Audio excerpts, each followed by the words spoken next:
Cactus Jack became your erstwhile co-host sometimes. Yes. He was on a lot. He was a regular on the show.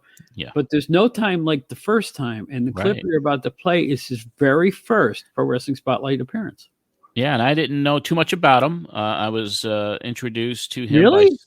I didn't know very much about him. I had not seen the footage from Texas where he was competing at the time. But then after this first show that he appeared on, I didn't know much about him. All I knew is I seen him. He was an imposing figure, and he wanted to stand up during the show and not sit down. And I turned the microphone on and let him go, and went back and forth with him. And it was the first of many, many more. He was probably the person who appeared on the Pro Wrestling Spotlight more than anybody else did. And it was the beginning of a friendship, which endures to this day. And this was the first time. As you speak, you've jogged my memory for the first time I met Cactus Jack. It was at a sold show. You know what that is? Yes, I do. When an organization just pays for a show, for a charity usually. And this show had the Rock and Roll Express, Manny Fernandez versus Wahoo McDaniel. Cactus opened against Damian Kane, if my memory serves. And so many more real superstars, and there were about 35 people in the audience. But because it was a sold show, they all went on. I mean, Wahoo even bled against Manny Fernandez. It was an amazing thing to watch because you had all these superstars from around the wrestling. I don't know who the promoter was. All I know is they brought in all these stars from all over the country, and it wasn't an AWA show. It didn't have a name. It was just such high school because it's in a high school gymnasium. I never saw anything like it. But that's the first time I saw Cactus Jack. And I could be wrong about this. I'll have to ask him. I don't think Cactus was booked on this show. I think this was something that Cactus did more than a few times, that he kind of showed up and hoped somebody didn't show up. He might have set the ring up. Yeah, that too, yeah. I don't know. I'll have to ask him. But he probably doesn't even remember the show after the millions of miles he's logged. But that's the first time I met Cactus. And you know what? He put on a great show. He wrestled in his headband, I recall. Mm-hmm. He used to wear a headband on the way to the ring in those days. That's the Cactus Jack Manson days. Yeah. Right. Yeah. And I think him and Kane went to, of course, a 10-minute time limit draw or something like that. So, but that's you just jogged my memory. Thank you for that, because it's like there'll be a lot more of that coming up. I mean, every week when I put up a new show and I upload a show, it jogs my memory, and I'm like, it's kind of surreal. So in this clip, did you have any idea that Mr. Cactus Jack would go off on a tangent about television? No, I did not. I just let him go, and I've said it before. I'll say it again. I mean, he used the Pro Wrestling Spotlight, not just, this is the first time, but he used to practice promos and, increase what he called his muscle memory about developing a promo style. And he had carte blanche, especially after his first appearance. Anytime he wanted to grace the studio or come on the show, open invitation, and people will hear why after this very first clip about television and two iconic television shows. That's the kind of guy he was. Once you met him, you wanted to have him come around again. He's just that kind of a person.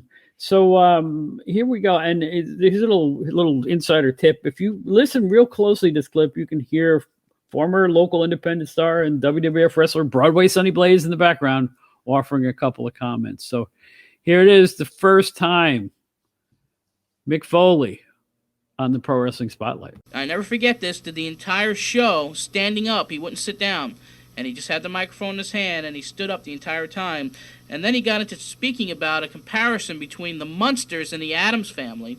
Now check this out, because this is a classic.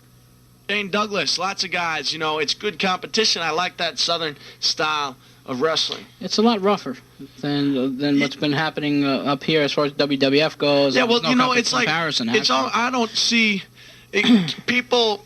They ask me about that. And I have trouble with it, because basically I can't figure out tastes. It's like, why would someone rather listen to Bon Jovi than Hank Jr. or a Kinks song or something like that? Why? I don't know.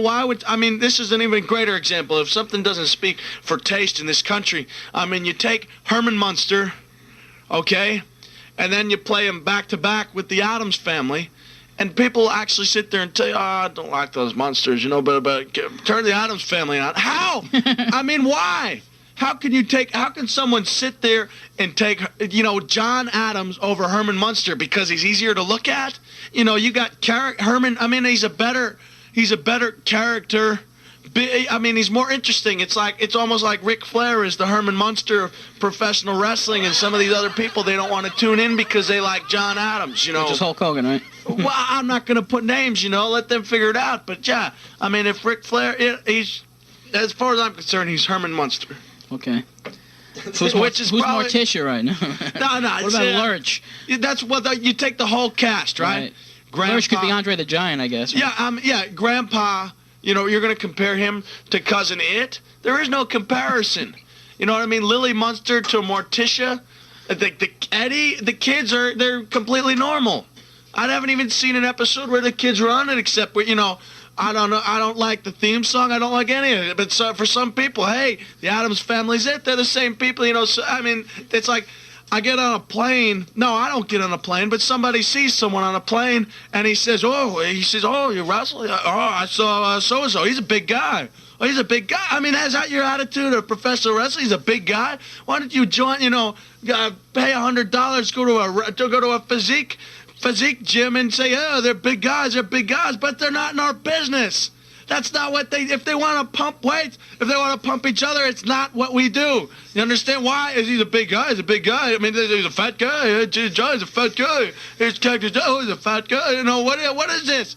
It's not what we do. So I don't know what Herman Munster has to do with bodybuilding. I don't know if Herman Munster lifted weights. I don't know any. I mean, I try to figure it out. I don't. I'm getting confused and Imagine how our listeners are, but they could relate to you, most of them anyhow, I guess. With what I'm basically, that's the thing I'm basically saying. Mm-hmm. Is tastes. Sure, I understand. They differ. That's like why someone would like to bite into a Big Mac when they could be having a Whopper. Yeah, right? Man, you're in the same boat, John. I'm talking about you could be eating swearing? No swearing on the show. You could be eating a steak and a potato, and instead you're having a Big Mac and French fries and liking it. That's the problem, It's the problem with the USA. He has a point. He's got a point there. What does Herman Munster have to do with bodybuilding? I have no idea. Well, listen, Jack, Cactus Jack, Mr. Manson, it's been a pleasure having you here today. It's been interesting. I did survive the 2 hours, which when we started this program, I was hoping to get by the first 5 minutes without being attacked. But I do appreciate you coming down here, taking time out of your busy schedule. John, I showered to come here. Mm-hmm. And we'll definitely give you an expense bill to the owners of the station tomorrow to try to compensate you for this appearance. What did you buy me? I mean, a blueberry muffin? Tomorrow you may get a stale juice? donut or something like that. We have some coffee that's been there since last week if you'd like a cup before you leave. No. I liked being on the show. I might do it again. You're not that Sonny's here. He told me you knew wrestling. I come on and we had a good couple hours. People asked pretty good questions. But please, if you're going to watch the Munsters, if I could put it up in a nutshell, I'm being like, I don't mean to be religious, but I'm like speaking in parables, it seems like. If you don't know what I mean by watch the Munsters, they're on PIX too, right? All right. On TBS and PIX, yeah. Yeah, is that a coincidence? It makes me think. And that's what I'm basically here for. Good heavens. Wow. Oh, man. That was insane. And he was going, and he was, he was ad-libbing, and he was all over the place in it in a lot of ways, but it's really fascinating because it's one of the earliest parts of his career that he actually got to talk a lot too. And this gave him the forum to do that. And of course he got better and better and better and better. Yes, he did. Boy, did he get good. No matter where he went and what he did, I do believe at the end his promos were as important as his matches. And you couldn't say that about him in the beginning, but as he developed, you could just see him coming out of his shell. And he was himself. And even though they threw Mankind on him, did anybody ever work harder to put a character over than he did? No. In the WWE? he gave everything a lot of thought, and I think his real transformation into this incredible promo cutting machine was when he was with ECW as well, and especially when he turned heel and started wrestling cleanly, and the promos that he did there, especially after the sign guy held up the sign Kane Dewey, which was his son, and he put together a promo that to this day is one of the best that you'll ever hear anywhere. What a great talent! I remember that one too. That was classic. Wow. But it all started here in September, I think it was, of 1989.